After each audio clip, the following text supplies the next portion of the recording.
Welcome back to our channel guys. मित्रांनो, भारतामध्ये generation beta मूल आता जन्माला आले आहे. काय आहे ही जनरेशन बीटा आणि काय करणार भविष्यामध्ये ही जनरेशन, काय बदल घडवू शकते, याबद्दल सगळी माहिती आपण आजच्या व्हिडिओमध्ये पाहणार आहोत. मित्रांनो, चॅनलला सबस्क्राइब केलं नसेल तर सबस्क्राइब करून घ्या, जेणेकरून येणारे इतकेच इंटरेस्टिंग व्हिडिओज तुम्हाला पाहायला भेटतील. आयझॉलमध्ये, भारतातील शहर आहे आयझॉल, या ठिकाणी भारताचा पहिला जनरेशन बीटा मधील मुलगा हा जन्माला आलाय. आता काय ही जनरेशन बीटा आहे तुम्हाला मी सांगतो की जनरेशन बीटा जेही आता मूल 2025 मध्ये जन्माला येतील त्या सगळ्या पिढीला आता जनरेशन बीटा त्यांना नाव देण्यात आले आहे. जनरेशन बीटा हे ग्रीक अल्फाबेट्स आहे, जसे की इंग्लिश मधील अल्फाबेट्स असतात ABCD, तसे ग्रीक लँग्वेज मधले जे अल्फाबेट्स असतात ते alpha, beta, gamma, extra etcetera.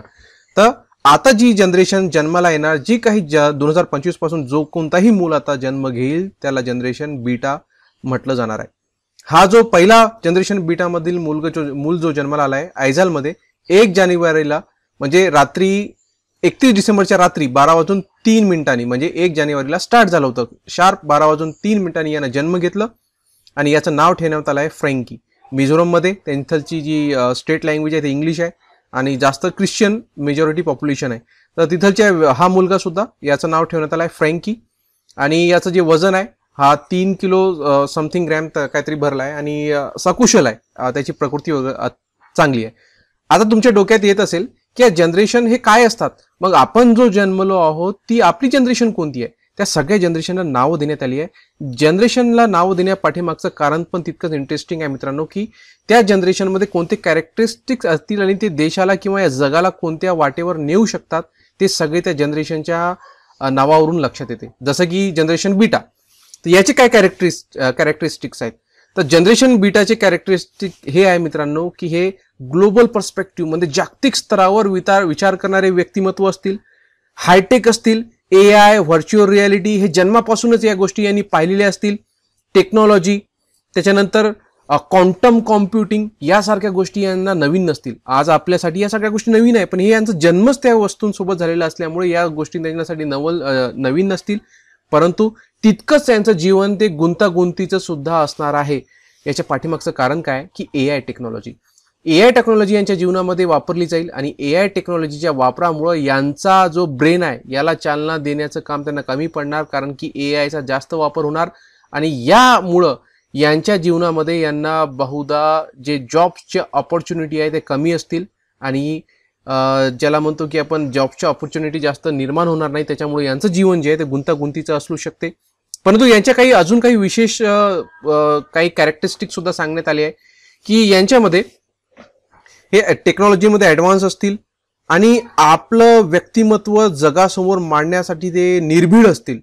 जे काही त्यांच्या भावना आहे, जे काही त्यांचे रिलेशन्स आहेत ते निर्भीडपणे या जगासमोर, समाजासमोर या जनरेशन बीटा मांडेल आणि या पर्यावरणाबद्दल या जनरेशन फार सजग असतील. त्याच्या पाठीमागचं कारण काय की आता दिवसेंदिवस जे पर्यावरण आहे ते इथून खराब होत जाणार आहे, त्याच्यामुळे ह्या पर्यावरणाबद्दल ही जनरेशन फार सजग असणार आणि ग्लोबल वॉर्मिंग सारखे जे कॉन्सेप्ट आहे याच्याबद्दल हे सजग असतील आणि या पूर्ण जगाला हे जागरूक करण्याचं हे काम करतील. आणि यांच्यामध्ये जे रिलेशन्स आहे ते सुद्धा गुंतागुंतीचे फार राहणार असं सांगितलं जात आहे. आता आपण येऊया की मग आपल्या जनरेशन कोणती आहे, आपण जी जन्माला आलो आपल्या जनरेशन्स कोणते आहे? तर मित्रांनो, प्रत्येक जनरेशनला एक नाव दिलं आहे, त्याचा एक कालखंड असतो. जसं की जनरेशन अल्फा कोणती आहे? तर आता जनरेशन अल्फाचा एंड झालाय. का? कारण की 2013 ते 2024 पर्यंत जे कोणतेही मुलं जन्माला आले ते जनरेशन अल्फा मध्ये होते. त्याच्या आधी जनरेशन झेड होती. ती कधीपर्यंत होती? 1997 पासून तर 2012 पर्यंत जे व्यक्तिमत्व, जे लहान मुलं, जे कोणीही जन्माला आलं असेल ते होतं जनरेशन झेड. आणि मिलेनियल्स, काय नाव आहे? मिलेनियल्स हे 1981 पासून तर 1996 पर्यंत जन्माला आलेली सगळी कोणती जनरेशन होती? मिलेनियल्सची. चला आपण सगळ्यांची एक विशेषता पाहूया. सगळ्यात पाहूया आपण मिलेनियल्स. हे कधी आहे? 1981 पासून तर 1996 पर्यंत जे कोणी जन्माला आलं असेल त्याला म्हणतात मिलेनियल्स किंवा जनरेशन वाय. आता यांची विशेषता काय? तर यांची विशेषता ही आहे की मित्रांनो, यांच्या जन्माच्या वेळेसच इंटरनेटचा वापर सुरू झाला होता. इंटरनेटच्या सोबत यांचा जन्म झालं.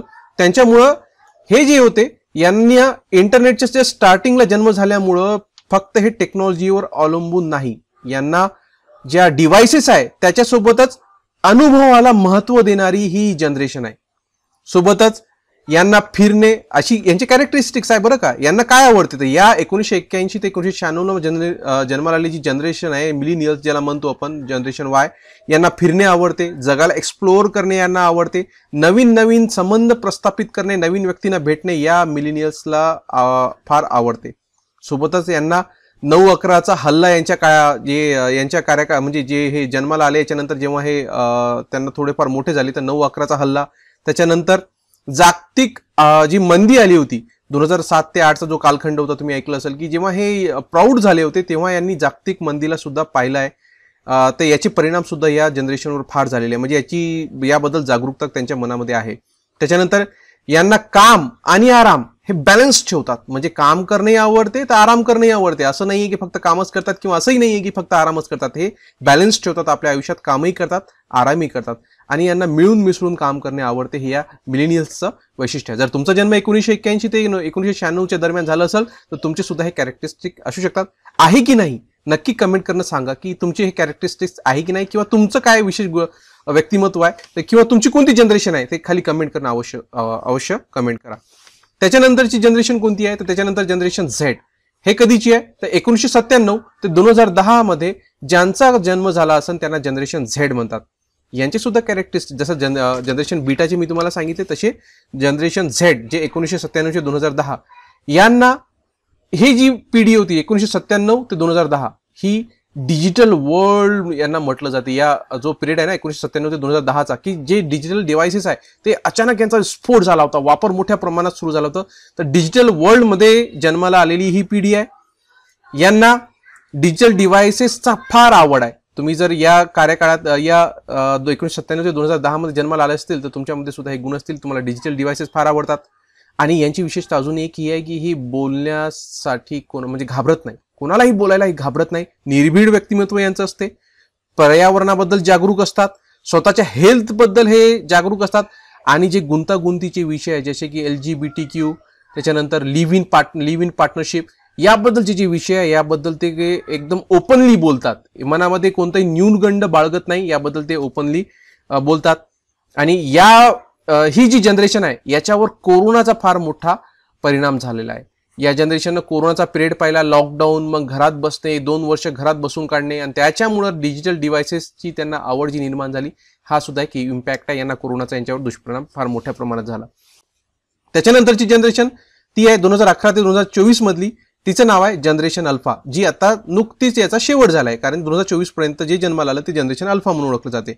आणि यांना म्हणतात स्मार्ट किड्स. जे या जनरेशन मध्ये जन्माला आले हे स्मार्ट किड्स आहे. का बरं स्मार्ट किड्स आहे? कारण यांचं जन्म टेक्नॉलॉजी सोबत झाले. तुम्ही पाहिलं असेल की जी सगळ्यात जास्त आणि लेटेस्ट टेक्नॉलॉजी आहे ती या कालखंडातच सगळी जन्माला आली आहे. मग ते AI असो, इंटरनेटचा स्फोट असो, कॉम्प्युटिंग असो, कोणतीही लेटेस्ट जी टेक्नॉलॉजी आहे सगळी हे जे मुलं आहे यांनी सगळं हे पाहिले. आपल्या बालवयातच हे सगळं यांनी पाहिलेलं आहे. याच्यामुळे यांना स्मार्ट किड्स म्हटलं जाते. आणि असं म्हणणं आहे ज्या जनरेशन्सला स्टडी करणाऱ्या लोकांचं की जितक्याही जनरेशन असतील ना आता मागे झालेल्या आणि भविष्यातील सुद्धा, यापैकी सगळ्यात जास्त साक्षर किंवा क्वालिफाईड जी पिढी आहे ती जनरेशन अल्फाच राहील. सगळ्यात जास्त शिक्षित, सगळ्यात जास्त मॅच्युअर जी कोणतीही जनरेशन राहील ती जनरेशन अल्फा राहील सगळ्या पिढीमध्ये. म्हणजे one of the greatest generation ह्या जनरेशन अल्फाला म्हटलं जाते 2011 ते 2024 मधल्या. कारण की या लोकांनी सगळंच पाहिलेलं आहे. जन्मतःच यांना डिजिटल डिव्हाइसेस पाहायला मिळाले, इंटरनेटचा स्फोट पाहिला, त्याच्यानंतर जे गुंतागुंतीचे विषय ते सगळे यांनी जन्मतःच हे पाहत आलेले आहे. आणि व्हर्च्युअल डिव्हाइसेसचा जन्म जे आहे, व्हर्च्युअल डिव्हाइसेसचा वापर जो आहे हे यांनी पाहिलेला आहे. आणि जे कोणतेही आता नवीन नवीन डिव्हाइसेस AI टेक्नॉलॉजीने चालणारी कार असो की व्हॉइस मेसेजेसने चालणाऱ्या सगळ्या डिव्हाइसेस आहे या सगळ्या या जनरेशनला माहिती असतील. त्याच्यामुळे ही जी जनरेशन आहे हिला ग्रेटेस्ट ऑफ ऑल जनरेशन म्हटल्यात येत आहे. आणि आत्ताची जी जनरेशन ज्याच्यावर आपण व्हिडिओ बनवला आहे की जनरेशन बीटा, याची विशेषता हायटेक असतील, AI व्हर्च्युअल रियालिटी हे लहानपणापासूनच माहीत असल्यामुळे याच्यात एक्सपर्ट असतील. टेक्नॉलॉजी सोबत त्याच्यानं क्वांटम कॉम्प्युटिंग यांना विशेषतः याच्यामध्ये हे लोक एक्सपर्ट असतील. आणि रिलेशनशिप परंतु यांची आपसामध्ये गुंतागुंतीची राहणार. हे सगळ्या समाजासमोर जगासमोर स्वतःला मांडण्यामध्ये निर्भीड असतील, बोलके असतील. पर्यावरणाबद्दल हे सजग असतील आणि ग्लोबल वॉर्मिंग सारख्या जे हेल्थ इश्यूज आहे किंवा LGBTQ आहे, लिव्ह इन पार्टनरशिप आहे, याबद्दल हे लोक यांचे जे ओपन माइंडेड ज्याला म्हणतो ना आपण त्या प्रकारचे हे लोक राहतील. ही जनरेशन बीटा आता सुरू झाली आहे. भारतामध्ये जनरेशन बीटाचा पहिला मूल जन्माला आला तो मिझोरम या राज्यातील आइजवाल या शहरामध्ये आणि त्याचं नाव आहे फ्रँकी. तर या व्हिडिओसाठी इतकंच मित्रांनो. तुम्ही कोणत्या जनरेशन मधले आहे ते नक्कीच कमेंट करायला विसरू नका. तर या व्हिडिओसाठी इतकंच. व्हिडिओ आवडला असेल लाईक करा, मित्रांना शेअर करा आणि चॅनलला सबस्क्राईब सुद्धा करून घ्या. धन्यवाद.